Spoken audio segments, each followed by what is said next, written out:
17 năm sau, Tân Phú Hào Hải Thành, Chủ tịch tập đoàn Thanh Vân, Hạ Vân Khải sẽ tổ chức hôn lễ hoành tráng với người thừa kế nhà họ Tân sau 3 ngày nữa. Đồng thời, tập đoàn thương mại khổng lồ toàn cầu, tập đoàn Long Đỉnh đã ra thông báo tuyên bố Hạ Vân Khải là người thừa kế mới của Long Đỉnh.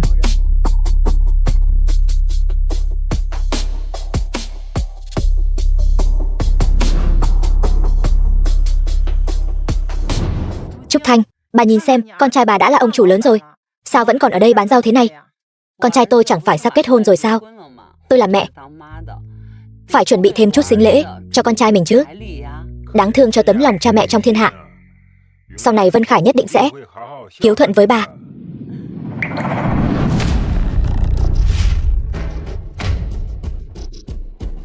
Chào chủ tịch.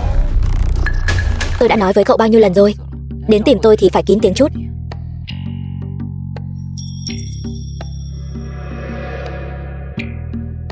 Chủ tịch, theo lời dặn của ngài, 3 ngày nữa tại hôn lễ của thiếu gia Vân Khải, tôi sẽ lấy danh nghĩa của mình chuyển nhượng tập đoàn Long Đỉnh cho cậu ấy. Như vậy, Vân Khải có thể thực hiện được ước mơ của mình rồi. Chủ tịch, tính mạng của thiếu gia là nhờ đôi chân của ngài mới duy trì được. Ngài vẫn âm thầm nâng đỡ cậu ấy trở thành phú hào Hải Thành. Này, con muốn đem cả tâm huyết cả đời cho cậu ấy. Nếu như một ngày nào đó cha mẹ ruột tìm thấy cậu ấy, ngài phải làm sao đây? Cho dù thực sự có ngày đó, tôi cũng sẽ tôn trọng lựa chọn của nó.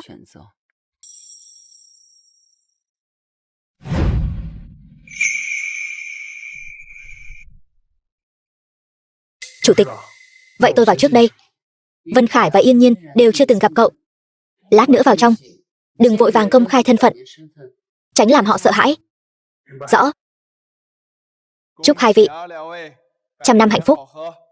Cảm ơn, Hạ thiếu gia, Tần tiểu thư. Chúc mừng, hôm nay hai vị đại hôn. Hạ thiếu gia lại giành được quyền thừa kế của tập đoàn Long Đỉnh chúng ta, song hỷ lâm môn. Đệ nhất phú hào Hải Thành kết hợp cùng Tần tiểu thư đứng đầu tứ đại gia tộc, lại thêm tập đoàn Long Đỉnh. Sau ngày hôm nay, Hạ thiếu gia ắt sẽ đứng trên đỉnh cao của Đại Hoa. Đây là quà cưới tôi gửi tặng hai vị, có thể tiêu dùng không giới hạn tại chuỗi khách sạn của tập đoàn Vạn Thịnh. Chúc hai vị bên nhau bền lâu. Mời vào trong, mời vào trong. Tiếp theo, cho phép tôi được trân trọng mời một người mà tôi vô cùng kính trọng lên sân khấu phát biểu. Bà ấy chính là mẹ của tôi, Tạ Ngọc Lan.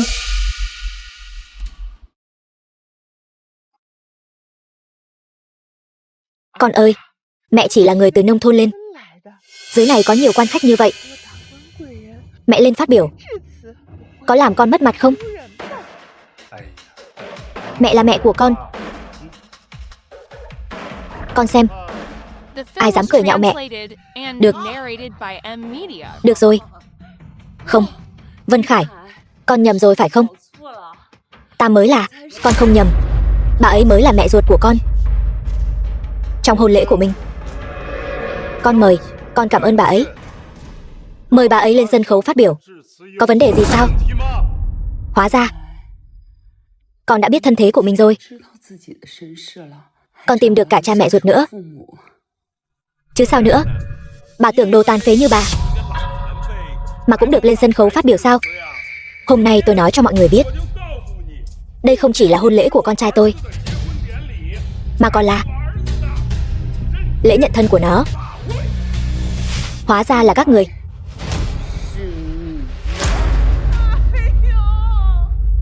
Mọi người phân xử giúp tôi với.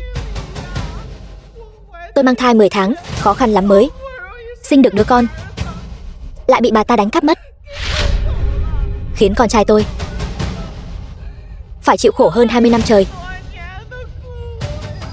Con trai đáng thương của ta ơi, hơn 20 năm nhận giặc làm mẹ,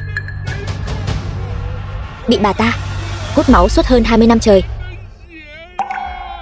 Tôi cứ tưởng mẹ của Hạ tổng vốn là người tốt, không ngờ lại là loài cầm thú. Bản thân không có con, liền đi cướp con nhà người ta, còn tệ hơn cả cầm thú. Mẹ, mọi chuyện đã qua rồi. Giờ đây chúng ta Có thù báo thù, có oán báo oán. Vân Khải, bọn họ đang lừa dối con đấy. Lúc mẹ thấy bọn họ vứt bỏ con, trong người còn nhét cả đá nữa đấy. Thịnh Trúc Thanh, đến nước này rồi mà bà vẫn còn muốn vu khống cha mẹ ruột của tôi sao? Hạ Vân Khải, cậu điên rồi. Bà ấy là mẹ cậu đấy. Anh là ai? Đến lượt anh lên tiếng sao? Nói dối mà cũng không chịu động não sao? Trên đời này làm gì có cha mẹ nào không sót con. Đúng thế, tôi thương Hiểu Thiên còn không hết, sao có thể vứt bỏ nó? Còn bà, chính bà mới là kẻ trộm con của tôi, mà còn dám vu khống tôi. Để tôi xem lòng dạ của bà rốt cuộc có phải là đen tối hay không.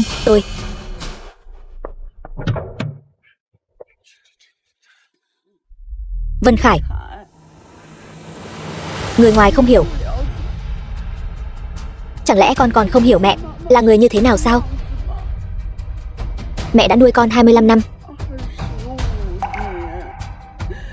trọn vẹn 25 năm đấy. Mẹ nhìn con lớn lên từng ngày, con ốm mẹ còn sốt sắng hơn con. Con vui vẻ mẹ còn hạnh phúc hơn cả con.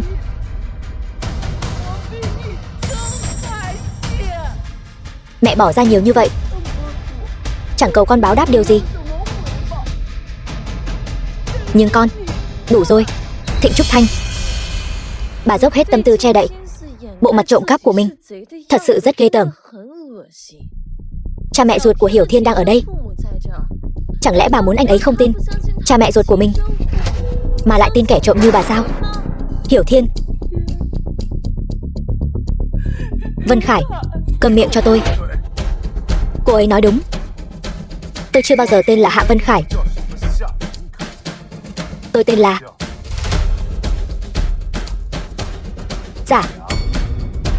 Hiểu Thiên.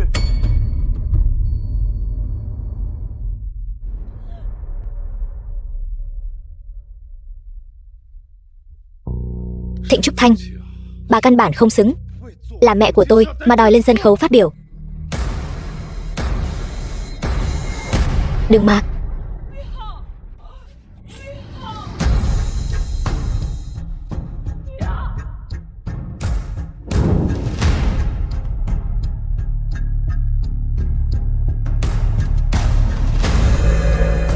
Đây là bản thỏa thuận cắt đứt quan hệ mẹ con.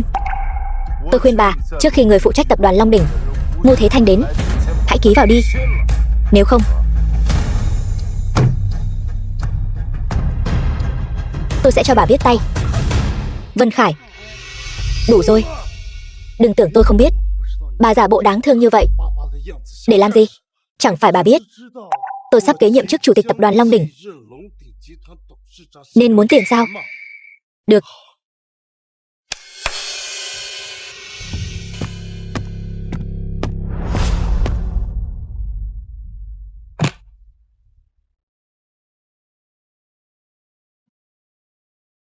Đây là 1 triệu, nhiều hơn hẳn số tiền bà đã bỏ ra nuôi dưỡng tôi bao năm qua.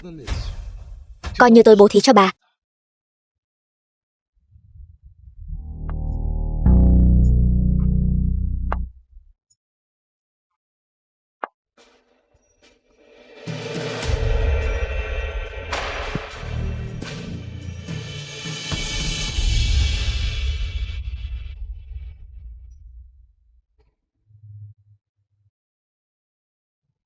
Đừng.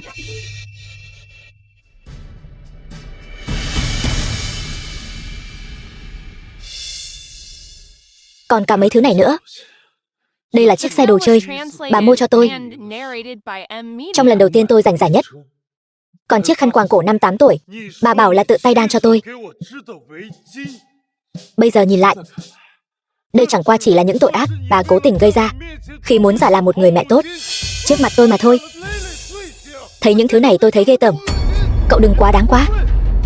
Cậu không sợ chủ tịch tập đoàn Long Đỉnh biết được cậu đối xử như vậy với ân nhân đã cứu và nuôi dưỡng cậu sẽ tước đoạt quyền thừa kế của cậu sao? Chủ tịch tập đoàn Long Đỉnh đã ẩn cư được 25 năm rồi. tôi chỉ cần đuổi hai người ra ngoài. Trước khi Ngô Thế Thanh, người phụ trách của Long Đỉnh đến, thì còn ai biết được chuyện gì đã xảy ra ở đây nữa. Hay là anh muốn nói anh chính là Ngô Thế Thanh? Ngô tổng, miếng ngọc bội này, bà nói nó vô cùng quý giá. Đừng tưởng tôi không biết. Đây chính là thứ mà đứa con trai đã mất 25 năm trước của bà đeo. Vậy mà tôi còn trân trọng nó, đeo nó suốt 25 năm. Chỉ nghĩ đến việc tôi từng đeo nó thôi, tôi đã thấy buồn nôn rồi. Đừng.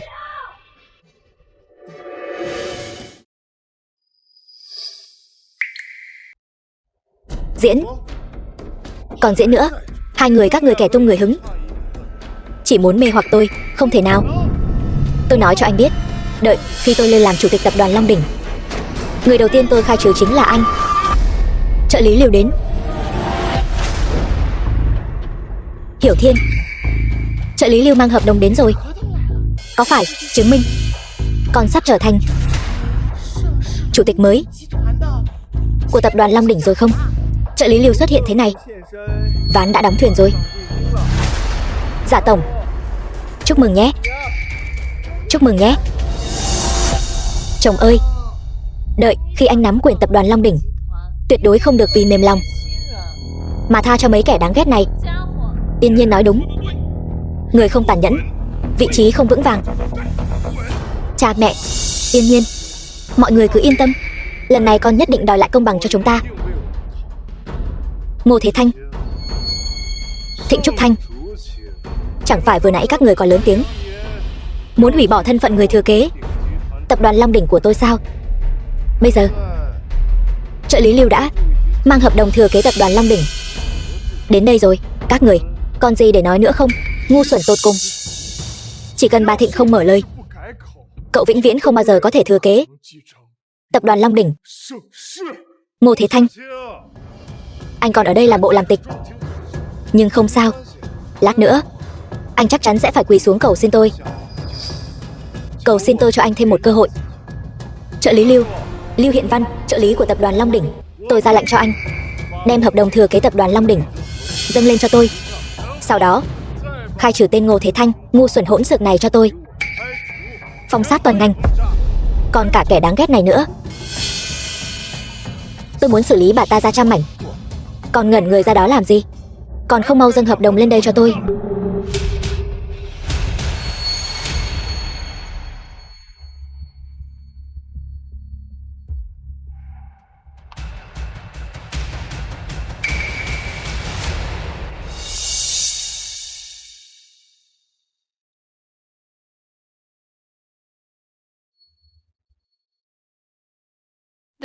Mọi người, Hạ Vân Khải là kẻ vong ơn bội nghĩa, là một tên đàn ông tệ hại. Hôm nay tôi tuyên bố, tôi muốn thu hồi tập đoàn Long Đỉnh. Thịnh Trúc Thanh, bà có phải là bị điên rồi không? Bà nghĩ bây giờ còn ai nghe theo lệnh của bà? Người thừa kế tập đoàn Long Đỉnh ở đây, các người muốn làm gì? Chồng ơi, trợ lý Lưu chắc chắn là muốn đuổi hai thứ rác rưởi này ra ngoài trước, đợi sau khi yến tiệc sạch sẽ rồi mới dâng hợp đồng lên cho anh. Lưu Hiện Văn chào bà Thịnh. Hợp đồng thừa kế của Long Đỉnh đã được mang đến, xin bà Thịnh thu hồi. Xin bà Thịnh thu hồi lại.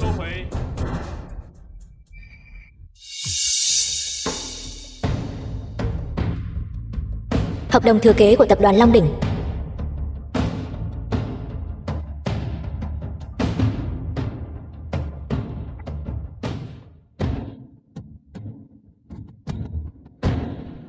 Thịnh Trúc Thanh, bà muốn làm gì?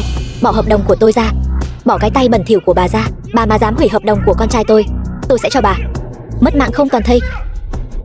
Hôm nay nếu vì bà mà con trai tôi không làm được chủ tịch, tôi sẽ không tha cho bà đâu. Đừng mà. Thịnh Trúc Thanh, đây là hợp đồng thừa kế của tập đoàn Long Đỉnh, đế chế số 1 Đại Hoa đấy. Bà mà chạm vào nó chính là phạm vào tội tày đình. Nếu bà dám xé nó, tôi thề sẽ khiến bà mất mạng không toàn thây. Được thôi,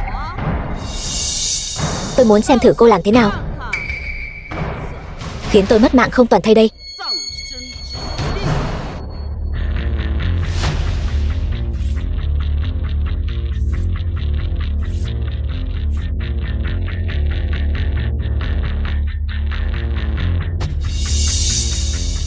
Thịnh Trúc Thanh, bà xé hợp đồng của tôi.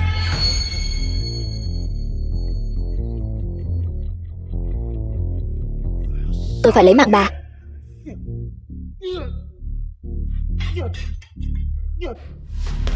Anh sao rồi? Hạ Vân Khải, những năm qua, cậu có phải cảm thấy bản thân sống quá sung sướng, đến mức cậu thấy người mẹ nuôi đã nuôi nấng cậu hơn 20 năm chẳng đáng một xu không? Anh dám đánh chồng tôi sao? Anh... Khốn kiếp! Anh dám đánh tôi sao? Tôi... Anh buông tôi ra. Tất cả những gì cậu đang có hiện tại, bao gồm cả mạng sống này, đều là do mẹ nuôi cậu ban tặng. Thế mà cậu lại chán ghét bà ấy, chỉ để quay về bên cạnh cha mẹ ruột đã vứt bỏ cậu. Đúng là đồ có mắt không tròng, phụ bạc nghĩa tình. Đủ rồi.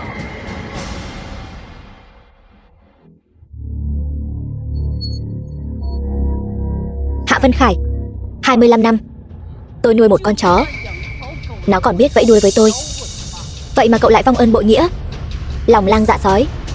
Thật sự làm tôi quá thất vọng rồi. Thịnh Trúc Thanh, chồng, anh đừng vội. Cha mẹ em sắp dẫn theo tộc trưởng của 3 đại gia tộc khác tới đây rồi. Họ đều là những người được chủ tịch một tay vun đắp. Chỉ cần kể cho chủ tịch nghe hành vi của 2 kẻ phế vật này, đến lúc đó chủ tịch ắt sẽ gửi lại một bản hợp đồng mới để em xem họ còn làm trò gì được nữa. Thịnh Trúc Thanh, đắc tội với tôi, các người vẫn còn đường sống, nhưng đắc tội với trưởng lão của tứ đại gia tộc và chủ tịch tập đoàn Long Đỉnh, thứ đang chờ đợi các người chỉ có mất mạng không toàn thây mà thôi. Tứ đại gia tộc năm đó chẳng qua cũng chỉ là mấy con chó đi theo sau lưng tôi, muốn áp chế tôi. Thật nực cười. Là kẻ nào to gan lớn mật như vậy, dám sỉ nhục tứ đại gia tộc Hải Thành ta? Cha mẹ, sao giờ 2 người mới tới? Con gái con rể, Tần phu nhân, vợ của Tần Nguyên Vĩ, chuyện này là thế nào? Sao hôn lễ lại tạm dừng rồi? Đây là những kẻ nào? Họ là ai vậy? Chính là bà ta. Bà ta chính là kẻ buôn người năm đó. Hiểu Thiên vốn có ý muốn chia tay chồng em đẹp với bà ta, nhưng bà ta không chỉ đại náo hôn lễ của chúng con, mà còn lớn tiếng đòi hủy bỏ quyền thừa kế của Hiểu Thiên. Không những thế, Thịnh Trúc Thanh này còn buông lời ngông cuồng, không chỉ sỉ nhục tứ đại gia tộc, mà còn nói các vị chú bác ở đây là lũ chó săn đi theo sau lưng bà ta. Cái gì? Đúng là gan to bằng trời. Không chỉ dám phá hỏng hôn lễ, mà còn dám bất kính với tứ đại gia tộc chúng tôi tại Hải Thành này. Xem ra tứ đại gia tộc chúng tôi đã nhân từ quá lâu rồi, đến mức có kẻ chẳng còn coi chúng tôi ra gì.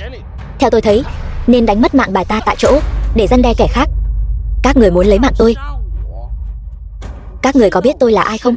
Bà là cái thá gì mà cũng xứng để chúng tôi biết mặt? Ý tôi là tất cả mọi người ở đây chỉ còn thời gian một chén trà nữa thôi. Nếu bây giờ quỳ xuống dập đầu tạ lỗi với bà Thịnh, thì may ra còn có thể giúp các người cùng cơ nghiệp của gia tộc mình giữ lại được một đường sống. Đúng là nực cười. Ý anh là nếu hôm nay chúng tôi không quỳ xuống tạ lỗi ở đây, thì anh có thể khiến cho tất cả chúng tôi phá sản sao? Cô chỉ đoán đúng một nửa thôi. Không chỉ là phá sản, mà là ở Đại Hoa này không còn chỗ dung thân. Cứ đi nghe ngóng xem tứ đại gia tộc chúng tôi có tầm ảnh hưởng thế nào ở Hải Thành. Chúng tôi nắm giữ huyết mạch kinh tế suốt 50 năm nay, với nền tảng trăm năm. Chỉ dựa vào một câu nói của anh tưởng mình là ai chứ?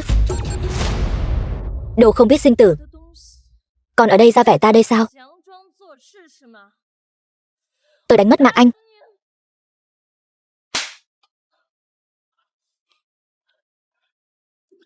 Cậu Yên nhiên, em không sao chứ?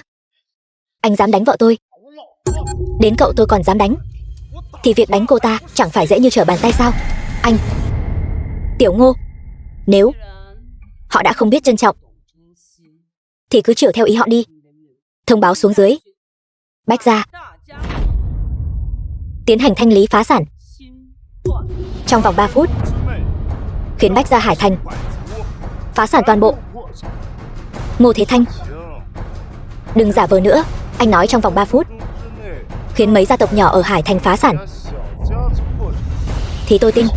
Nhưng nếu anh nói khiến hàng trăm gia tộc ở Hải Thành phá sản, anh có biết mấy chữ chuyện hoang đường này viết thế nào không?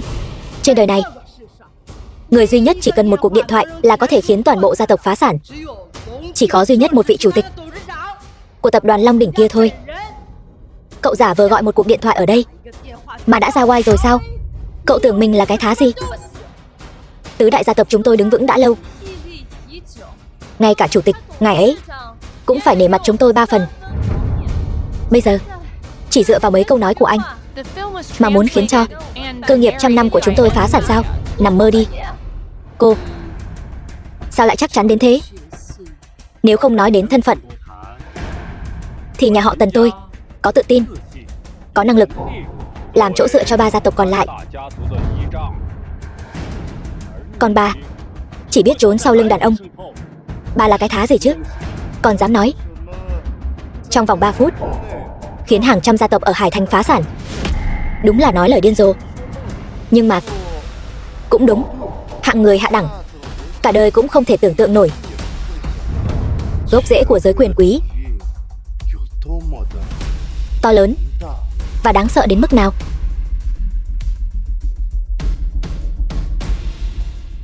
Cái gì? Tần tổng, công ty của chúng tôi bị tuyên bố phá sản rồi. Chuyện này là sao? Đúng vậy, vốn dĩ mọi công trình đều ổn thỏa cả mà. Sao đột nhiên lại bị thanh lý? Chẳng lẽ bà ta là nhân vật lớn nào sao? Hoảng loạn cái gì? Đây đều là màn kịch do Ngô Thế Thanh dựng lên để lừa gạt các người đấy. Hơn nữa, dù các người có phá sản, vẫn còn nhà họ Tần tôi đứng vững tại đây. Đúng vậy, các chú các bác cứ yên tâm. Chỉ cần nhà họ Tần chúng tôi còn ở đây thì nhất định sẽ giúp mọi người khôi phục vinh quang. Phải, chỉ cần nhà họ Tần còn đó thì Bách Gia chúng ta Đông Sơn tái khởi cũng chỉ là chuyện sớm chiều.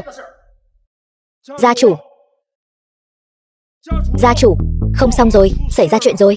Quản gia Vương, dù sao anh cũng quản gia Vương, quản gia của Tần gia, đã ở nhà họ Tần hơn 20 năm rồi, ở chốn đông người. Hoảng hốt như vậy còn ra thể thống gì nữa? Quản gia Vương, chuyện gì? Nói mau. Gia chủ phu nhân, nhà họ Tần bị người ta truy đuổi, toàn bộ tài sản đều bị thanh lý, đành phải tuyên bố phá sản rồi. Cái gì?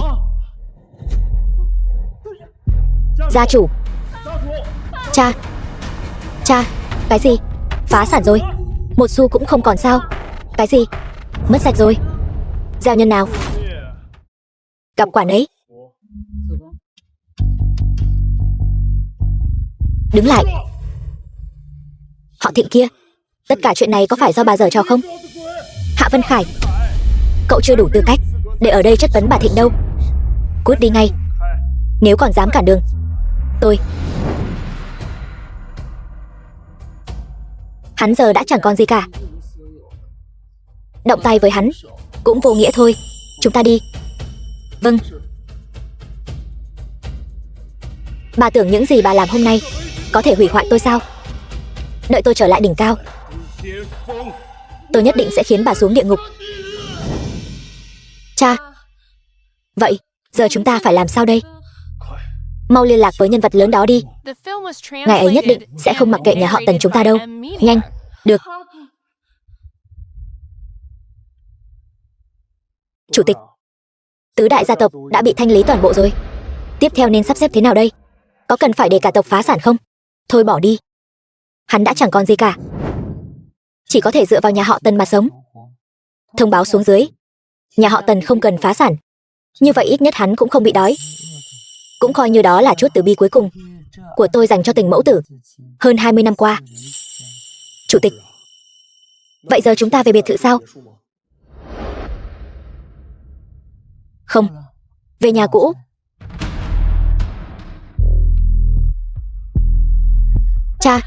Cha nói không sai.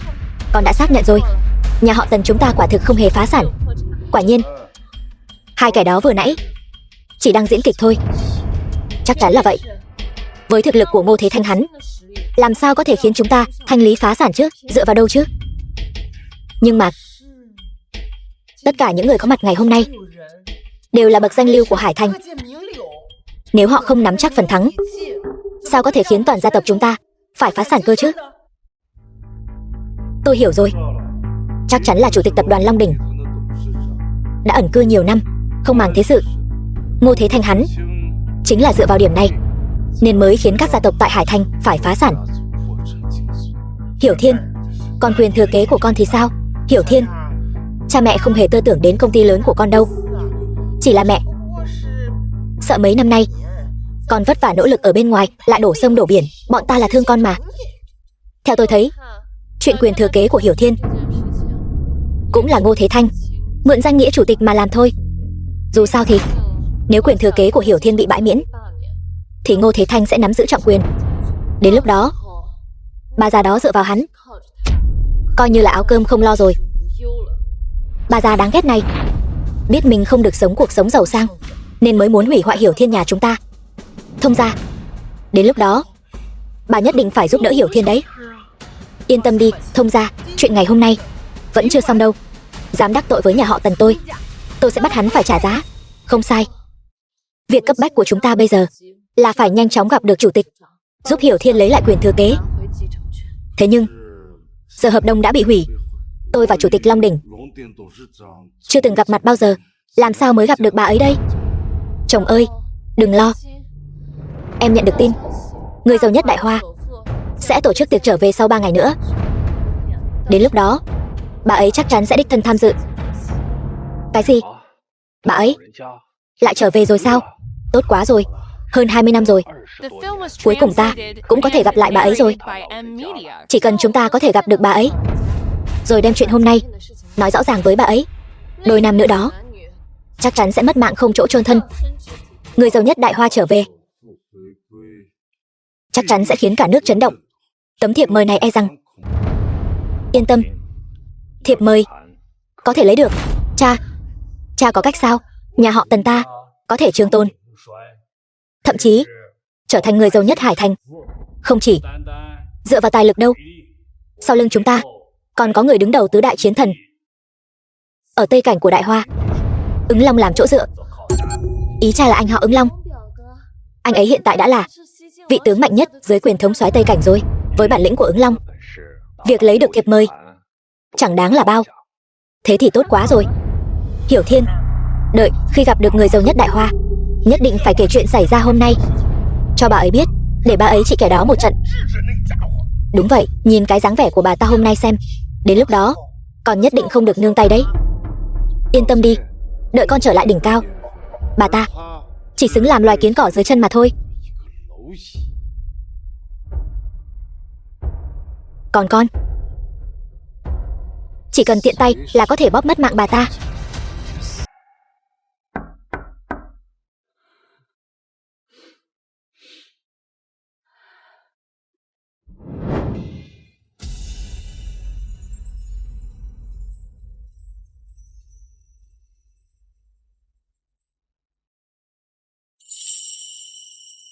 Mẹ,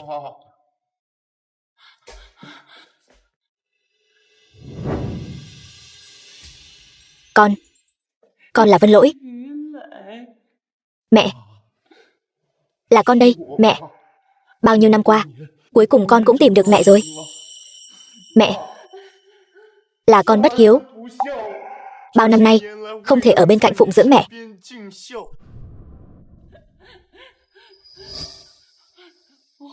Không, là mẹ không bảo vệ được các con.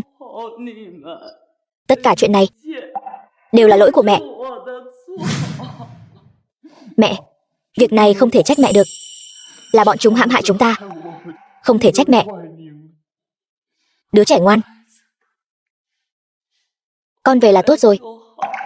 Mẹ thực sự không ngờ còn lại vẫn còn sống.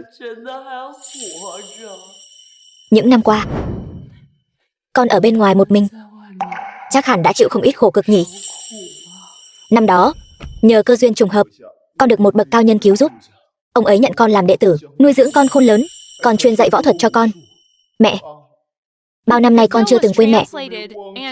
Con vẫn luôn tìm kiếm mẹ. Tốt. Tốt lắm.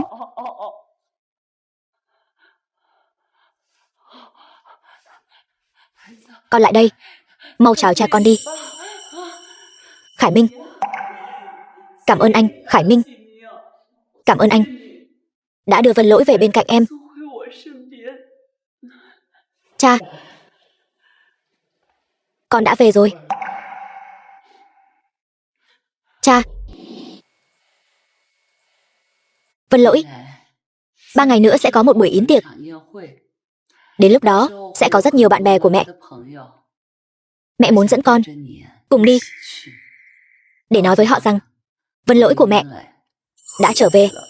Vâng.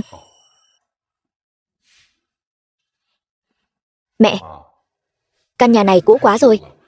Hay là mẹ chuyển đến chỗ con ở đi, để con có cơ hội chăm sóc mẹ. Được. Mẹ đi gọi điện thoại trước đã.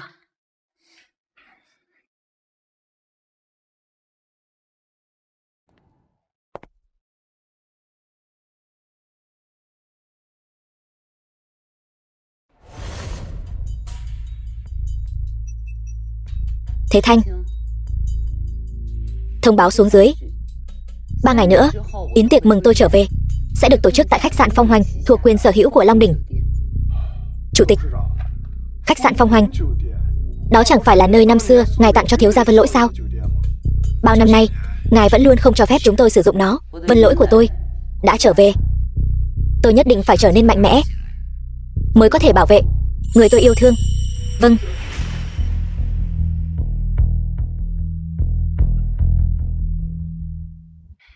Vân Lỗi, đi thôi. Mẹ, ăn quýt đi.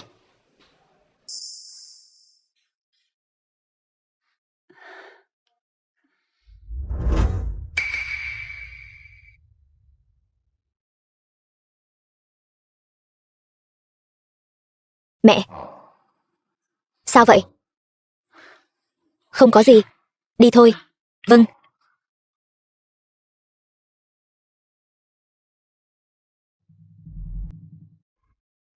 Thống soái, theo điều tra, người đàn ông tên Hạ Vân Khải đó hiện giờ đã đổi tên thành Dạ Hiểu Thiên, kết thông gia với nhà họ Tần. Nhưng ngày hôm qua, toàn bộ gia tộc ở Hải Thành đều bị phá sản thanh lý tài sản, chỉ có nhà họ Tần là bình an vô sự. Đã điều tra ra kẻ đứng sau là ai chưa? Chưa, hình như đứng sau chuyện này là một cao nhân ẩn thế, dễ dàng xóa sạch mọi dấu vết của vụ việc này. Vậy thì tiếp tục điều tra, bằng mọi giá cũng phải điều tra cho ra kẻ đứng sau là ai. Nếu để tôi phát hiện ra hắn làm hại mẹ tôi sẽ đích thân xử lý hắn, xử lý cả nhà họ Tần. Đúng rồi, thống soái, trong lúc thuộc hạ điều tra Hạ Vân Khải, vô tình phát hiện được video cảnh hắn hơn 20 năm trước bị cha mẹ ruột bỏ rơi.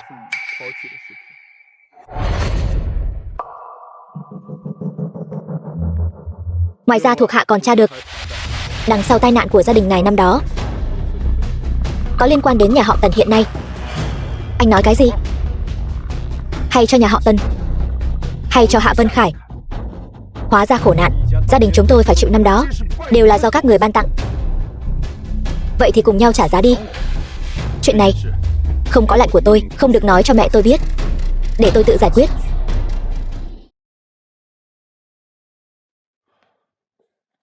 Chủ tịch, đây là báo cáo xét nghiệm huyết thống giữa ngài và thiếu gia Vân Lỗi, xin ngài xem qua. Báo cáo giám định huyết thống. Chủ tịch, ngài không xem thử sao? Ánh mắt của nó rất giống cha của nó. Ngay từ khoảnh khắc nhìn thấy nó, tôi đã xác định nó chính là con trai ruột của tôi.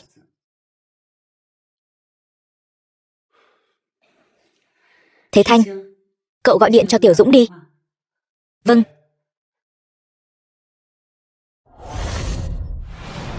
Tào Dũng, chủ tịch tập đoàn Phong Hoành.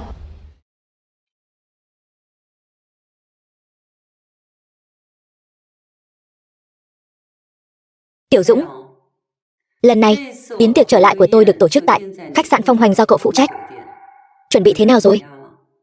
Bẩm chủ tịch, yến tiệc trở lại đều đã chuẩn bị chu đáo. Tất cả giới quyền quý Đại Hoa biết tin đều muốn tham dự. Tuy nhiên, tôi đã sàng lọc nhân sự kỹ càng, đảm bảo trong hội trường không có hạng người tạp nham. Đúng rồi, nhà họ Tần ở Hải Thành biết ngài sắp trở lại. Trong lúc tôi không hay biết, họ đã tiêu tốn không ít tâm tư để chiến thần Tây Cảnh liên lạc với tôi, cũng lấy được một tấm thiệp mời. Thuộc hạ thật sự không biết tại sao nhà họ Tần ở Hải Thành lại có quan hệ với chiến thần Tây Cảnh. Là thuộc hạ làm việc không tốt, xin ngài trừng phạt. Không sao, chuyện này cũng không thể trách cậu. Xem ra nhà họ Tần này giấu nghề thật sâu đấy. Chủ tịch, có cần thuộc hạ làm gì không? Không cần. Nếu bọn họ chỉ muốn tại yến tiệc làm quen với vài quan chức quyền quý, đương nhiên không cần để ý. Nhưng nếu Hạ Vân Khải vẫn không biết hối cải, cậu cũng không cần nương tay. Vâng. Gia chủ Tần, hôm nay khách sạn Phong Hoành là yến tiệc trở lại của người giàu nhất Đại Hoa. Tất cả những người có quyền thế tại Đại Hoa đều sẽ có mặt. Theo lẽ thường, vị trí hôm nay không mở cửa cho người ngoài. Tuy nhiên, Ứng Long Chiến Thần và Tào Tổng là bạn bè. Mấy vị đây lại là người nhà của Ứng Long Chiến Thần, nên có thể phá lệ tiếp đón. Đúng rồi, trước khi yến tiệc bắt đầu, có một buổi đấu giá suất gặp mặt với vị tỷ phú. Mấy vị có thể ở đây chờ một lát.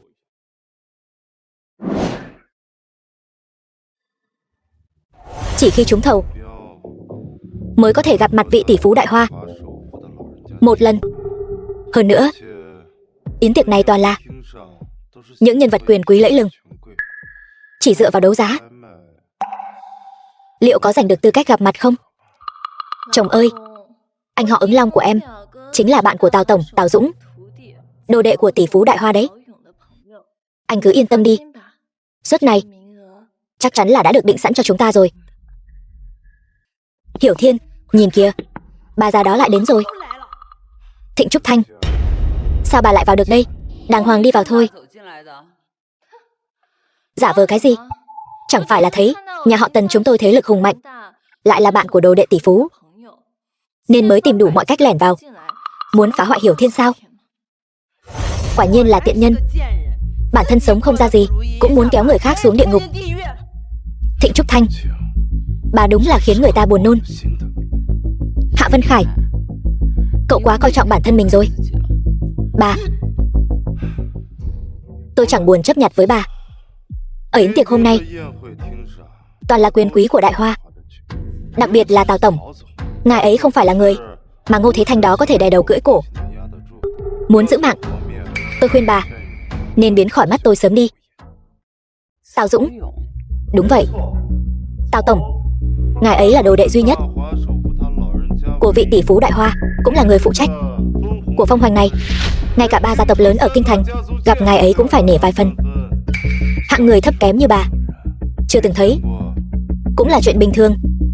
Trong mắt Tào Tổng không chứa nổi một hạt cát. Không giống như Hiểu Thiên nhà chúng tôi, chỉ biết đuổi bà đi, còn nhân từ để cho bà một con đường sống. Tôi không cần, cậu ta tha cho tôi một con đường sống. Các người cứ việc đi hỏi Tào Dũng xem.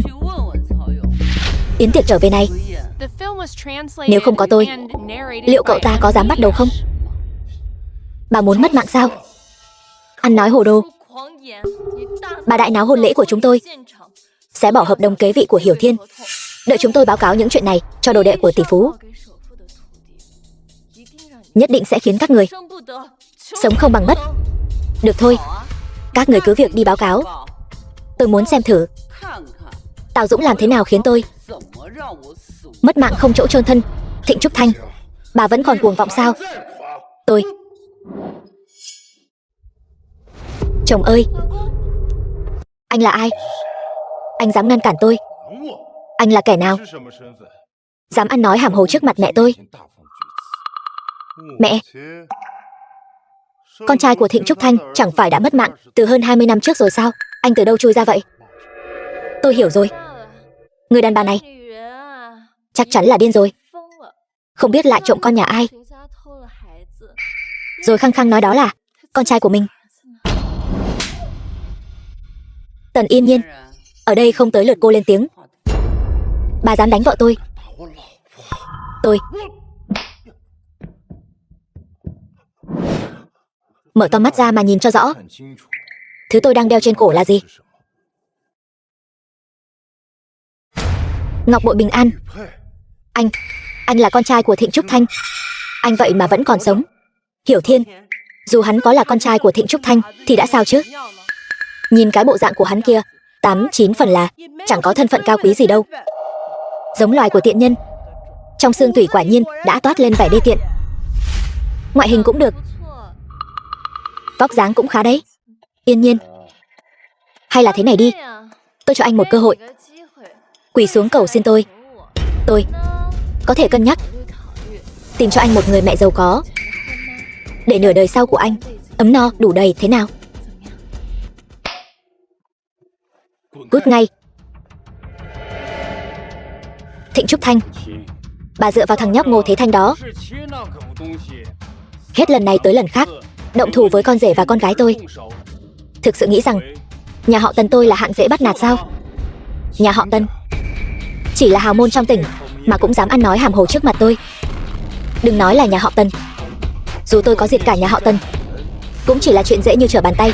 Huống chi tát con gái ông một cái cũng chỉ là chuyện tiện tay mà thôi. Được, phóng tầm mắt khắp đại sảnh yến tiệc.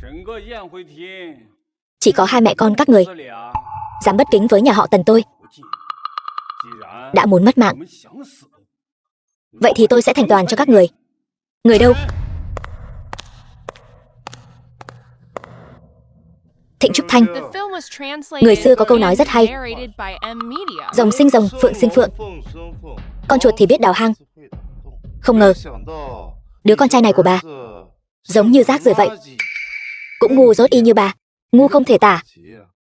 Phế chân hai kẻ này rồi ném ra ngoài cho tôi. Tôi muốn xem những kẻ dám đối đầu với nhà họ Tần tôi có xương cốt cứng đến mức nào. Con trai, đừng sợ. Mẹ, lần này hãy để con bảo vệ mẹ. Ra tay đi. Vân Lỗi, con không sao chứ? Mẹ cứ yên tâm, chỉ mấy kẻ này chưa làm tổn thương được con đâu. Cái gì? Chính phong khí công? Cậu, rốt cuộc cậu có thân phận gì? Sao cậu lại biết? Công pháp Tây Cảnh, thân phận của tôi ông chưa đủ tư cách để biết. Chẳng lẽ gã đàn ông này thực sự có thân phận kinh người sao? Tôi biết rồi, anh lén học công pháp Tây Cảnh. Đây là tội mất mạng. Thì ra là vậy, anh dám lén học công pháp Tây Cảnh, lại còn đại náo yến tiệc. Nhưng đâu biết điều này đúng ý nhà họ Tần tôi. Nói nghe xem, nhà họ Tần tôi đứng vững ở Đại Hoa mấy chục năm nay, không chỉ dựa vào vị tỷ phú Đại Hoa kia, mà chúng tôi còn có chiến thần đứng đầu Tây Cảnh, Ứng Long chiến thần làm chỗ dựa. Đợi anh họ Ứng Long của tôi trở về, nhất định sẽ khiến các người muốn sống không được, muốn mất mạng cũng không xong. Ứng Long, hắn quả thực làm việc dưới trướng tôi không tệ, chỉ là tôi không ngờ hắn còn có đám thân thích ngu xuẩn như các người. Hỗn xược, ăn nói hồ đồ. Danh húy của anh họ Ứng Long há là kẻ như anh có thể sỉ nhục. Vậy sao? Vậy các người có biết Ứng Long tôn quý vô song trước mặt các người, nhưng khi đứng trước mặt tôi chỉ dám khúm núm, cung kính tôi như thân. Anh vô sỉ. Không ngờ con trai của Thịnh Trúc Thanh ta lại có phong thái của đại tướng. Bà có biết anh họ Ứng Long của tôi là người thế nào không? Anh họ Ứng Long của tôi chính là chiến lĩnh mạnh nhất dưới trướng thống soái Tây Cảnh.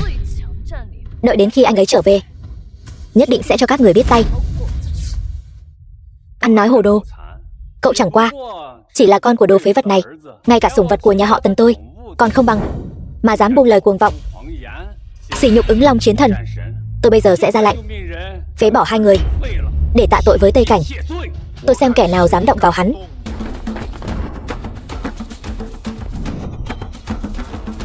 cung nghênh Ứng Long chiến thần. Thịnh Trúc Thanh vốn muốn để hai mẹ con các người ra đi thanh thản, tiếc là các người không biết trân trọng. Vậy kết cục tiếp theo của các người chỉ có thể là sống không bằng mất. Cháu trai Ứng Long, cuối cùng cháu cũng đến rồi. Các người đang làm cái gì vậy? Anh họ, kẻ đã cướp chồng em đi từ hơn 20 năm trước đã đến đây gây rối. Chúng em tìm người đuổi họ ra ngoài. Ai ngờ họ lại đánh chúng em bị thương khắp người. Các người còn động thủ. Anh họ, hắn sỉ nhục nhà họ Tần, còn sỉ nhục anh, thậm chí còn lén học cái gì mà công pháp Tây Cảnh. Đúng vậy, chỉ riêng việc hắn dám bất kính với uy nghiêm chiến thần cũng đủ để hắn mất mạng ngàn lần. Thứ hạ đẳng vô dụng. Có thể mất mạng trong tay Ứng Long chiến thần là phúc phần của nhà các người. Anh họ, anh nhất định phải đích thân giải quyết hai kẻ đó. Đợi vị tỷ phú kia đến, rồi đưa chúng đến chỗ vị tỷ phú kia. Đến lúc đó, vị tỷ phú kia chắc chắn sẽ nhìn anh bằng con mắt khác. Sau đó chúng ta hãy bàn tính tiếp. Ứng Long, còn không mau qua đây. Láo xược, anh dám bất kính với chiến thần trước mặt bàn dân thiên hạ. Câm miệng. Chồng ơi. Chiến thần, anh đánh tôi làm gì? Anh họ, anh làm cái gì vậy hả? Tiêu rồi. Lần này tiêu đời thật rồi. Ứng Long chiến thần nổi giận rồi.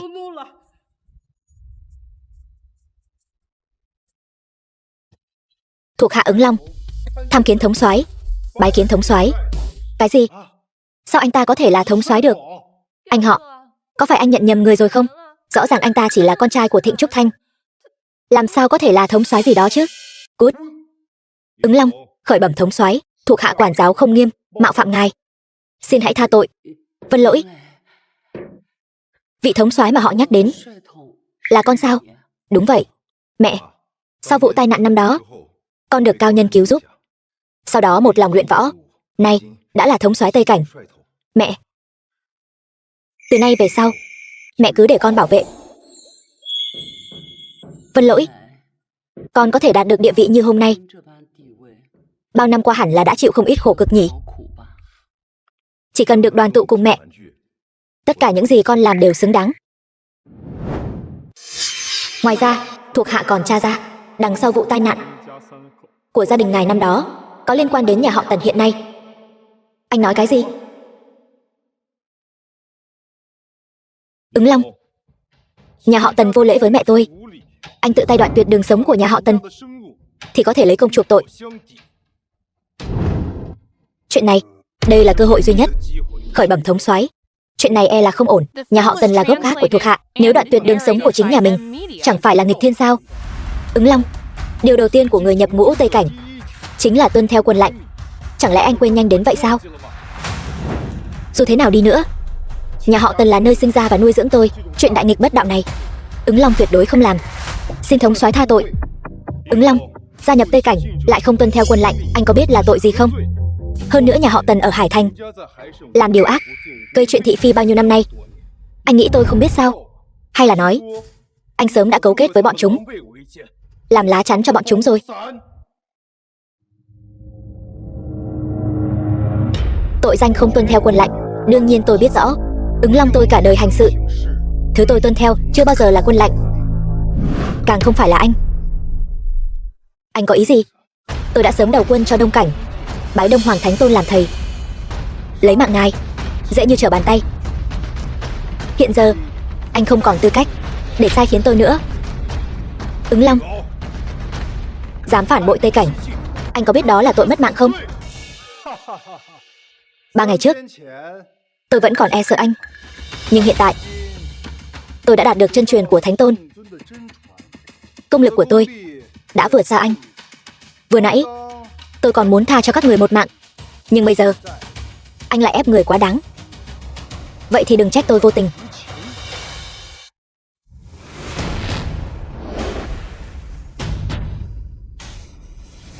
Thịnh Trúc Thanh, dù con trai bà có là thống soái Tây Cảnh thì đã sao? Chỉ cần có anh họ Ứng Long của tôi ở đây, hôm nay sẽ khiến các người mất mạng không toàn thây. Chỉ dựa vào một Đông Cảnh Thánh Tôn E là anh chưa có lá gan đó để đến trước mặt tôi giương oai diễu võ. Quân bài tẩy thực sự của anh chắc hẳn là người khác nhỉ? Anh đoán không sai. Chỗ dựa phía sau tôi không chỉ có Đông Hoàng Thánh Tôn, mà còn có đệ tử duy nhất của chủ tịch tập đoàn Long Đỉnh, Tào Dũng, Tào Tổng. Ai cũng biết Đại Hoa có ngân khố hùng hậu, ngay cả quốc chủ cũng phải nể vài phần. Nay bà ấy đã xuất sơn. Nếu tôi có thể nhận được sự ưu ái của bà ấy, địa vị của tôi ở Đại Hoa sẽ bay cao như diều gặp gió. Thịnh Trúc Thanh, không ngờ tới đúng không? Dù bà có để Ngô Thế Thanh, Thanh Trừng Bách ra ở Hải Thanh thì đã sao? Chúng tôi dựa lưng vào Đông Cảnh. Hiện tại vẫn còn cơ hội gặp mặt bà ấy, vị nữ hoàng thương trường. Tôi rất muốn xem bà còn làm được gì nữa. Đến lúc đó nhà họ Tần tôi sẽ là dưới một người trên vạn người. Không sai.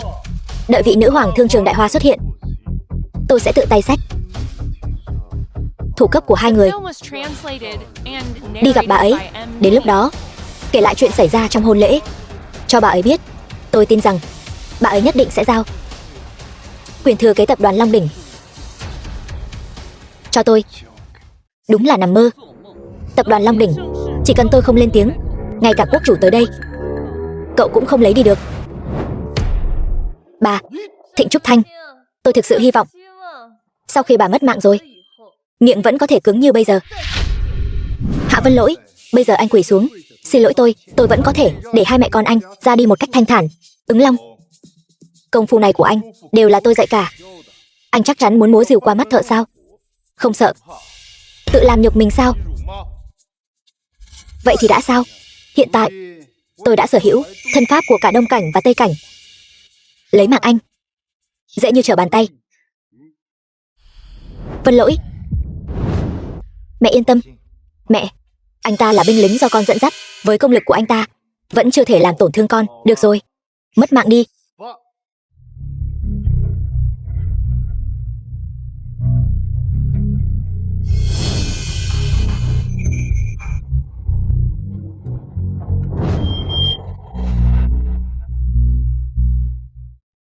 Vân Lỗi,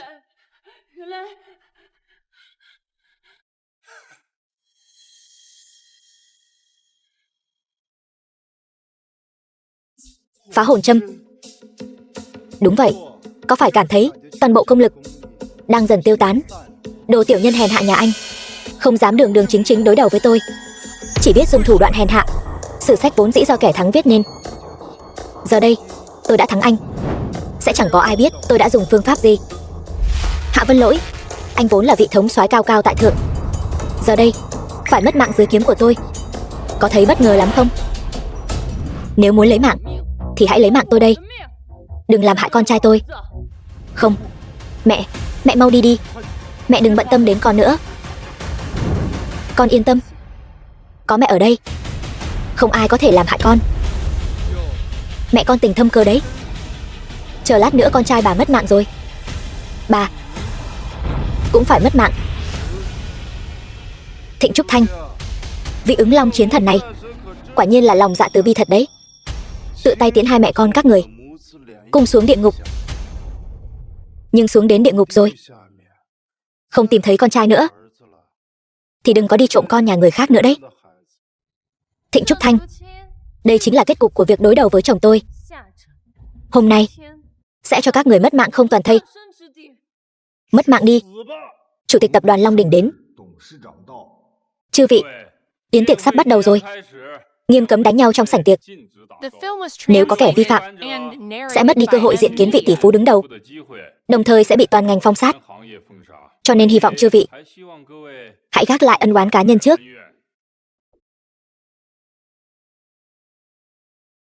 Cháu trai Ứng Long, bây giờ diện kiến vị tỷ phú đứng đầu mới là việc quan trọng nhất.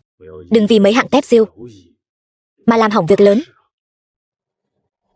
Đúng vậy, nếu hôm nay tôi có thể nhận được sự ưu ái của vị tỷ phú đứng đầu, mấy hạng rác rưởi này sau này tôi có khối thời gian để xử lý. Hôm nay tôi đại phát từ bi, cho các người sống thêm một lát. Chờ yến tiệc kết thúc, tôi sẽ quay lại lấy mạng các người. Thịnh Trúc Thanh, hãy trân trọng mấy phút cuối cùng này đi.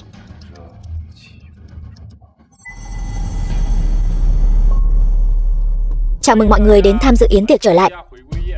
Trước khi yến tiệc bắt đầu, chúng ta có một buổi đấu giá đặc biệt. Đó chính là cơ hội được giao lưu trực tiếp với vị tỷ phú đứng đầu Đại Hoa. Số lượng có hạn, chỉ duy nhất một suất. Ai trả giá cao nhất sẽ thắng. Mẹ, chúng ta tuyệt đối không thể để nhà họ Tần kết giao được với vị tỷ phú đứng đầu, không thể để bọn chúng nhận được sự ưu ái của vị tỷ phú đứng đầu, nếu không thì Vân Lỗi, con yên tâm, cả đời này bọn chúng cũng đừng hòng nhận được sự ưu ái của vị tỷ phú đứng đầu Đại Hoa. Nếu hôm nay bọn chúng không đến dự yến tiệc này, có lẽ vẫn còn một đường sống. Nhưng sau ngày hôm nay, nhà họ Tần sẽ không còn tồn tại nữa. Buổi đấu giá chính thức bắt đầu. Giá khởi điểm là 2 triệu. 2 triệu sao? Nhiều vậy hả? Được đối mặt trò chuyện cùng vị tỷ phú giàu nhất Đại Hoa, chúng ta thì cơ hội nhận được sự ưu ái đâu chỉ đáng giá 2 triệu chứ. Tôi trả 3 triệu, 4 triệu, 8 triệu. Nhà họ Tần tôi không thiếu tiền. Cái suất này nhà họ Tần tôi lấy chắc rồi. Còn ai muốn trả giá nữa không? Xem ra chẳng còn ai dám so bì với nhà họ Tần chúng ta nữa rồi. Quản lý Ngụy, hay là anh tuyên bố chúng tôi trúng thầu luôn đi. Được. 8 triệu lần thứ nhất, 8 triệu lần thứ hai, 8 triệu. Tôi trả 10 triệu. Mẹ đang làm gì vậy? Thịnh Trúc Thanh, bà chỉ là một kẻ nghèo kiết xác đến mức trong túi còn chẳng có nổi một xu. Bà có biết 10 triệu là bao nhiêu không hả? Quản lý Ngụy, đừng bận tâm đến bà ta chỉ là một bà già bán rau nghèo hèn thôi. Bà ta hét giá cao chẳng qua chỉ là để quấy rối mà thôi. Hóa ra chỉ là một đứa nghèo kiết xác, tôi còn tưởng là vị đại gia ẩn mình nào cơ chứ. Thưa quý cô, nơi này không phải chợ bán rau, cũng chẳng phải chỗ chơi bài đâu. 10 triệu tiền ảo của bà chúng tôi không nhận được đâu. Tôi có tiền hay không? Sao các người lại biết được? Đây là đấu giá, ai trả giá cao hơn thì người đó thắng. Nếu không ai trả giá vượt quá 10 triệu thì cơ hội được gặp mặt vị tỷ phú giàu nhất Đại Hoa này sẽ thuộc về tôi. Còn việc tôi có tiền hay không phải là chuyện các người cần bận tâm. Người đàn bà Thịnh Trúc Thanh đó hiện đang có Ngô Thế Thanh làm chỗ dựa. Có khi chúng ta cũng chẳng biết được bà ta rốt cuộc có tiền hay không. Nhưng cơ hội gặp mặt vị đại tỷ phú này tuyệt đối không thể nhường cho bà ta. Ba, Hiểu Thiên nói đúng. Người đàn bà này thật sự rất độc địa. Bây giờ chúng ta cũng không thể đoán được bà ta rốt cuộc có tiền hay không, chỉ đành cắn răng trả giá tiếp thôi. Đạo tiền sao? Nhà họ Tần ta ngoài vị tỷ phú giàu nhất Đại Hoa ra thì chưa từng sợ bất cứ ai. 11 triệu, 15 triệu. Bố, chúng ta có nên trả tiếp không? Có thể có được một lần gặp mặt vị đại tỷ phú thì dù có tiêu hết sạch tiền cũng đáng. Tôi không tin bà ta có nhiều tiền đến thế. 16 triệu. Tiếp tục đi chứ. Sao bà không trả giá nữa? Ở Đại Hoa chưa từng có ai dám so tài lực với nhà họ Tần chúng tôi. 16 triệu lần thứ nhất, 16 triệu lần thứ hai, 16 triệu lần thứ ba. Giao dịch thành công. Xin chúc mừng nhà họ Tần.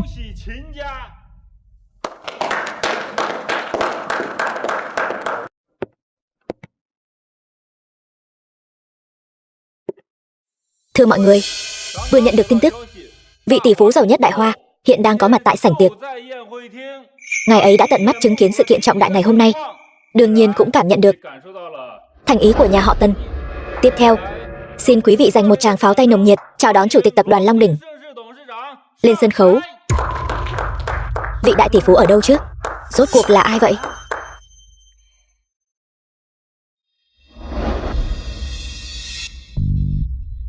Đi thôi, đi lên sân khấu cùng mẹ.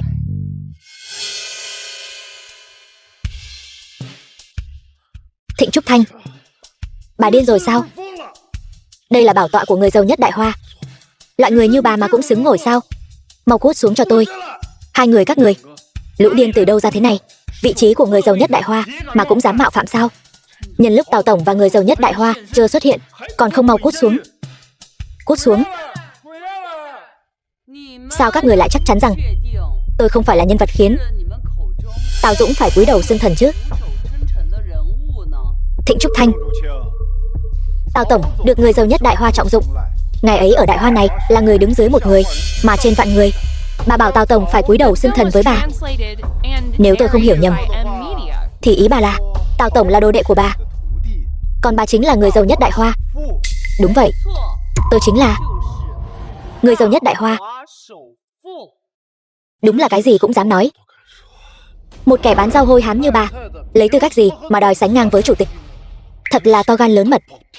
Thịnh Trúc Thanh, những người đến đây hôm nay đều là danh gia vọng tộc của Đại Hoa. Rốt cuộc là ai cho bà cái lá gan để bà giả mạo người giàu nhất Đại Hoa ở đây? Nếu bà đã muốn đưa Hạ Vân Lỗi đi nộp mạng, vậy thì tôi thành toàn cho bà. Người đâu? Bắt lấy bọn họ cho tôi. Dừng tay. Cung nghênh Tào tổng. Ứng Long, oai phong thật đấy, dám ra tay lấy mạng người tại yến tiệc trở lại của người giàu nhất Đại Hoa. Cháu trai Ứng Long, chúng ta mau kể chuyện trong sảnh tiệc hôm nay cho Tào tổng biết, để ngài ấy làm chủ cho chúng ta. Mẹ, tâm phúc của người giàu nhất Đại Hoa, Tào tổng đã đến rồi. Chúng ta còn phải tiếp tục ngồi trên đài cao này sao? Yên tâm, không ai có thể đuổi chúng ta ra khỏi đây được đâu. Thịnh Trúc Thanh, vốn dĩ Ứng Long chiến thần muốn cho hai người mất mạng một cách nhanh chóng, nhưng giờ Tào tổng đã tới, thứ chờ đợi các người chỉ có sự tuyệt vọng khi cận kề mất mạng mà thôi. Nghe lời khuyên của tôi đi, mau quyên sinh đi. Như vậy các người còn có thể mất mạng một cách dễ chịu hơn. Vậy sao?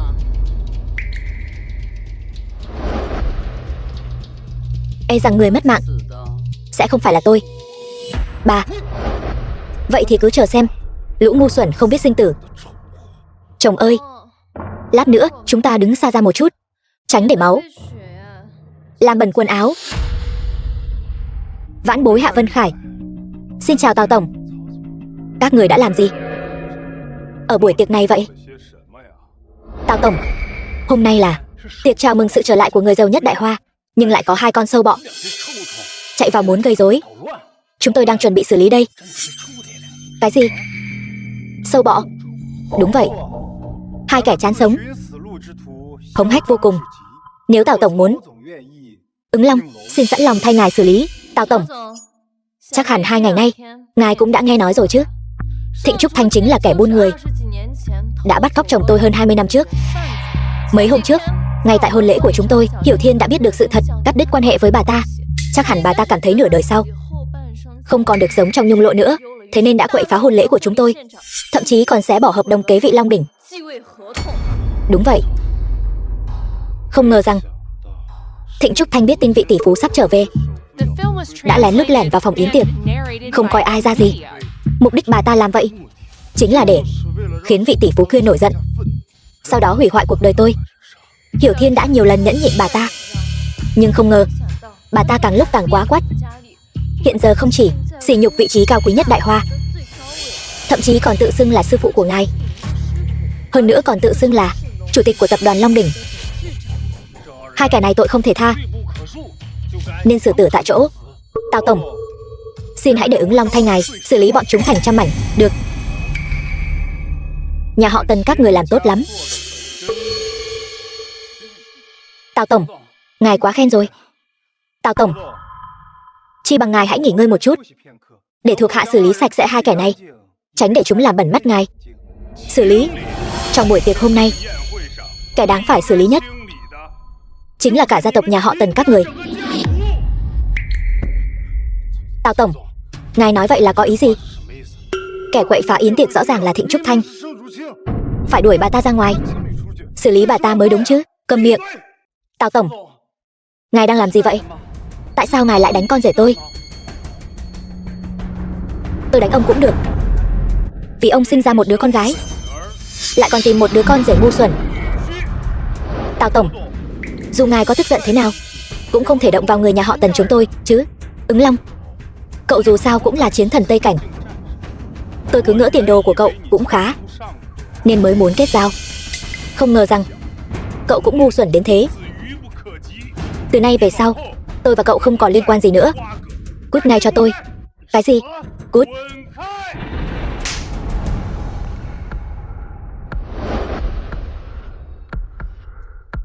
Tào Dũng, bái kiến chủ tịch Thịnh. Đứng lên đi.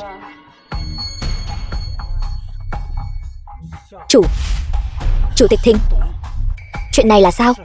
Tại sao Tào tổng lại gọi là chủ tịch Thịnh? Bà ta thực sự là chủ tịch của tập đoàn Long Đỉnh sao? Không thể nào, tuyệt đối không thể nào. Không gì là không thể. Hạ Vân Khải, người mẹ nuôi mà ngươi chê bai, kẻ lạnh này chính là người mà ngươi và nhà họ Tần cùng tất cả quyền quý Đại Hoa đều ngày đêm mong nhớ. Chủ tịch của Long Đỉnh, chủ tịch Thịnh, thay y phục cho chủ tịch Thịnh.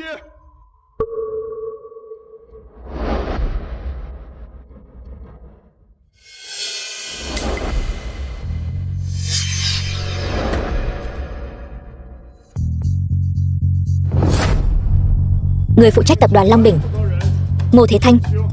Đồ đệ Tào Dũng, chủ tịch Phong Hoành, bái kiến người giàu nhất Đại Hoa, chủ tịch của Long Đỉnh, chủ tịch Thịnh. Chào chủ tịch. Chào chủ tịch Thịnh.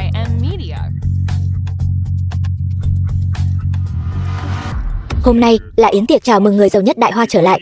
Kẻ nào bất kính với chủ tịch Thịnh, tôi sẽ xử lý từng kẻ một.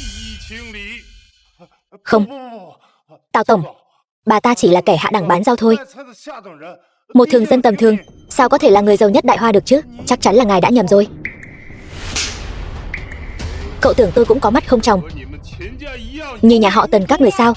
Người giàu nhất Đại Hoa là ai? Bà ấy là ai? Lẽ nào tôi lại không biết? Không phải, Tào tổng, Hiểu Thiên không có ý đó. Không phải vậy đâu. Cút ra ngoài. Tôi gây dựng sự nghiệp nửa đời người, dốc hết tâm sức, chỉ còn một bước nữa là chạm tới đỉnh cao. Hôm nay tất cả đều bị mấy kẻ ngu xuẩn các người phá hủy rồi. Anh họ, em không biết. Em thực sự không biết. Chủ tịch Thịnh, là nhà họ Tần chúng tôi có mắt không tròng, lại còn buông lời ngông cuồng đắc tội với ngài. Xin ngài hãy cho nhà họ Tần chúng tôi một cơ hội nữa. Cút ra. Đừng quỳ nữa. Đừng làm bẩn mắt người giàu nhất Đại Hoa. Chủ tịch Thịnh, thống soái, nhà họ Tần bọn họ tự làm khổ mình. Đắc tội với ngài đều là do tôi quản giáo không nghiêm. Ngài trách tội tôi tuyệt đối không một lời oán thán. Nhưng nhà họ Tần muôn lần không thể dung thứ. Xin ngài hãy để tôi tự mình thanh lý môn hộ, để làm gương cho kẻ khác. Anh họ, chúng ta là người một nhà, anh không thể đối xử với chúng em như vậy. Anh họ. Cút. Ứng Long, tôi đã sớm nói rồi, nếu anh chịu tự mình thanh lý môn hộ thì vẫn còn một tia hy vọng sống. Nhưng anh lại phản bội Tây Cảnh, vi phạm quân quy, tội không thể dung thứ. Giờ đây kết cục của anh cũng giống như nhà họ Tần này vậy. Diệt vong. Thống soái, xin ngài tha tội. Tôi không có công lao thì cũng có khổ lao mà. Mấy năm nay tôi đã tận tâm tận lực vì Tây Cảnh, ngài đều nhìn thấy cả mà. Ngài không thể nhẫn tâm như vậy được. Nhưng anh đã làm gì với tôi? Làm gì với mẹ tôi? Hạ Vân Lỗi, đừng có được đằng chân lên đằng đầu. Đừng tưởng anh có một người mẹ là người giàu nhất Đại Hoa mà tôi sợ anh.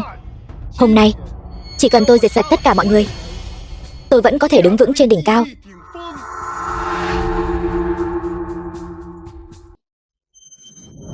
Lôi xuống.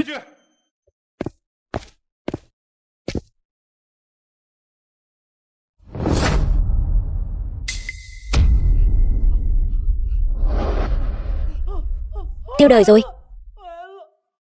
Hóa ra người giàu nhất Đại Hoa chính là Thịnh Trúc Thanh. Con trai của bà ấy chính là thống soái Tây Cảnh. Nhà họ Tần chúng ta đã đắc tội với gia đình họ hết rồi. Nhà họ Tần chúng ta tiêu rồi. Tiêu đời thật rồi. Hiểu không? Vân Khải, bà ấy đã nuôi nấng anh bao nhiêu năm như vậy, chắc chắn bà ấy vẫn còn tình cảm với anh. Anh mau cầu xin bà ấy tha cho nhà chúng ta đi.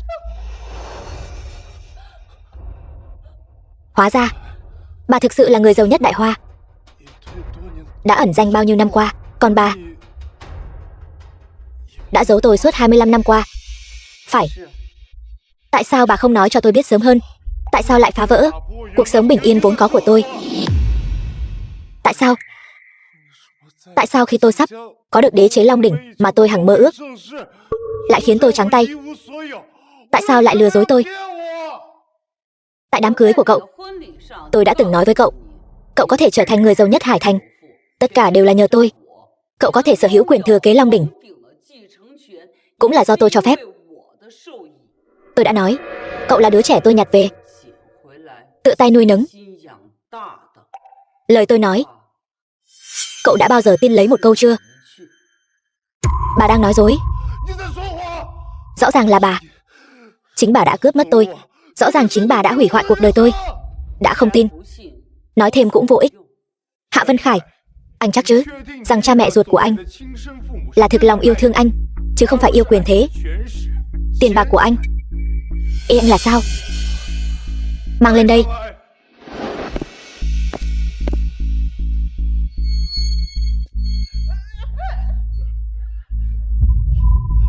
Mẹ. Thịnh Trúc Thanh, bà đã hủy hoại cuộc đời tôi, còn muốn làm gì cha mẹ tôi nữa? Không làm gì cả. Chỉ muốn anh mở to mắt, nhìn cho thật kỹ. Trên thế giới này, ai mới là người hủy hoại anh? Ai mới là người yêu thương anh? Thật xui xẻo. Không phải sự thật. Bố, người mau nói cho con biết đi. Video không phải là thật. Nó không phải là thật.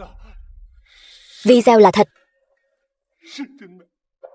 Năm đó ta với mẹ con nuôi 3 đứa con trai. Con vừa sinh ra đã mắc bệnh. Bọn ta chỉ còn cách đó. Nếu không phải vì vứt bỏ con, làm sao có người nhặt được? Còn làm sao có thể lớn lên khỏe mạnh bình an được? Sự thật là như vậy.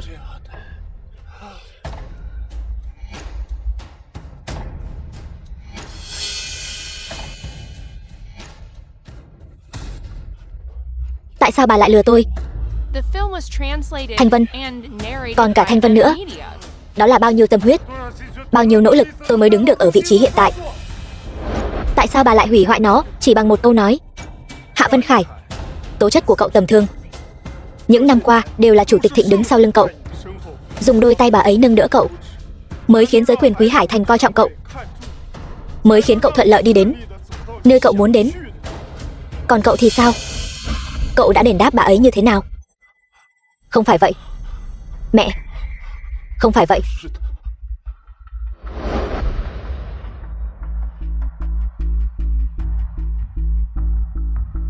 Vân Khải, khi tôi nhặt được cậu là đúng lúc tôi lui về ẩn.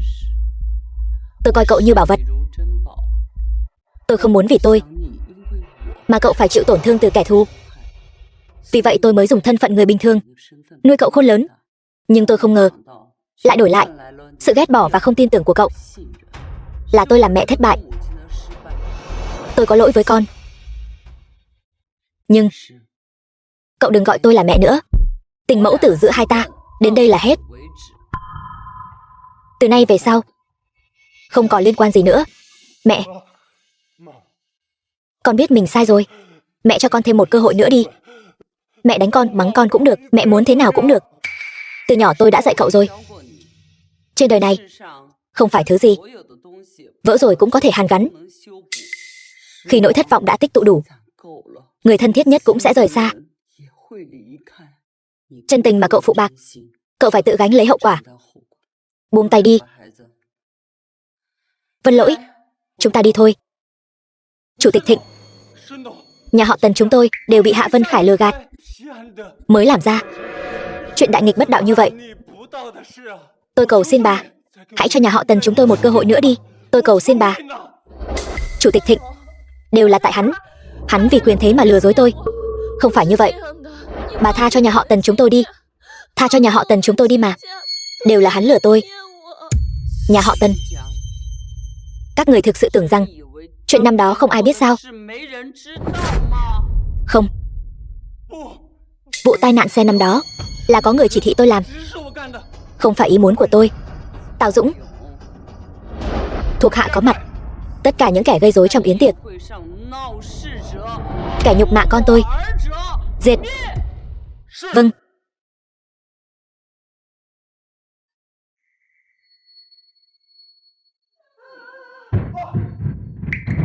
Mẹ. Mẹ ơi. The film was translated and narrated by M Media. Người yêu thương tôi lại coi như cỏ rác. Là tôi có mắt không tròng.